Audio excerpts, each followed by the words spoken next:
सुप्रभात। जय श्री कृष्ण। आज मेरे द्वारा यह सब प्राप्त कर लिया गया है और आने वाले समय में मैं यह मनोरथों को भी पूर्ण कर लूंगा। आज मेरे द्वारा इतना धन अर्जित कर लिया गया है, आने वाले समय में सारा धन मेरा हो जाएगा। आज मैंने अपने इतने शत्रुओं का हनन कर दिया है, उन्हें मार दिया है और आने वाले समय में मैं अपने सभी अन्य शत्रुओं को भी मार दूंगा, क्योंकि मैं तो ईश्वर हूँ, मैं भोगी हूँ, मैं बलवान हूँ, मैं सुखी हूँ और मैं ही सिद्ध हूँ। इस प्रकार की विचारधारा वाले आसुरी प्रवृत्ति के जीव आगे किस प्रकार का विचार करते हैं, किस प्रकार की उनकी मनोदशा होती है, इसी श्रृंखला में आगे श्री कृष्ण क्या बताते हैं, आइए जाने। श्लोक संख्या 15। आढ़्यो अभिजन्वानस्मि को अन्यो अस्ति सदृशो मया यक्षे दास्यामि मोदिष्य इति अज्ञान विमोहिताः। चूंकि श्लोक संख्या 15 व 16 संयुक्त रूप से अर्थ को साझा करते हैं, लिहाजा हम पहले श्लोक संख्या 16 का उच्चारण करेंगे, तत्पश्चात इनके संयुक्त अर्थ को देखेंगे। तो आइए उच्चारण करें श्लोक संख्या 16। अनेक चित्त विभ्रांता मोह जाल समावृताः प्रसक्ताः काम भोगेषु पतन्ति नरके अशुचौ। आसुरी प्रवृत्तीय जीव की श्रृंखला के विषय में श्री कृष्ण आगे कहते हैं, मैं धनी व बड़े कुटुंब वाला हूँ, मेरे समान अन्य कौन है। दान करूंगा, यज्ञ करूंगा, मनोरंजन करूंगा।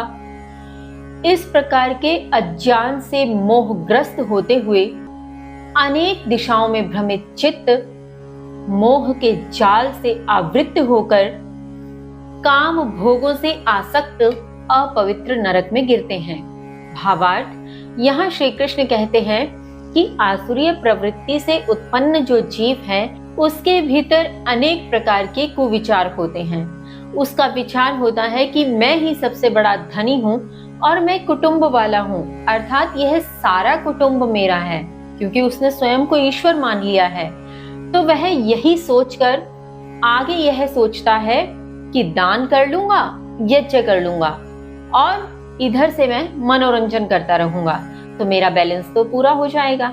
जैसा आज के समय में हम देखते भी हैं कि दिखावे के लिए बहुत से कृत्य किए जाते हैं, सब नहीं किंतु हाँ, अधिकांशतः जो कृत्य सेवा से परिपूर्ण होते हैं उसमें अक्सर दिखावा भी होता है। तो यहाँ श्री कृष्ण ऐसी ही विचारधारा वाले जीव के विषय में कहते हैं कि उसके विचार से वह एक तरफ दान करेगा, यज्ञ करेगा, दूसरी तरफ मनोरंजन कर लेगा और काम भोगों की तृप्ति कर लेगा। इस प्रकार से उसके जीवन का बैलेंस हो जाएगा, यह उसका विचार होता है।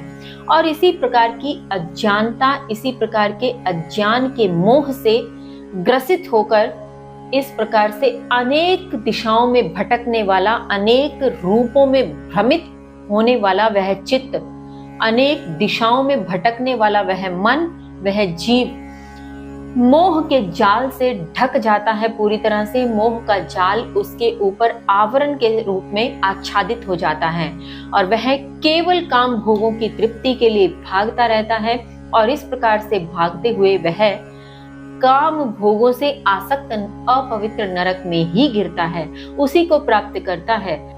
फिर जहां उस जैसी ही विचारधारा के अन्य जीव भी होते हैं, जो केवल काम भोगों के लिए ही स्वयं के जीवन को पूर्ण कर देते हैं, स्वयं के पूरे जीवन ता उम्र वह केवल काम भोगों के पीछे ही भागते रहे। इस प्रकार के जीवों के कुल में, उसी नरक में वो जाकर के गिरता है। इसके आगे श्री कृष्ण क्या बताते हैं जानेंगे कल।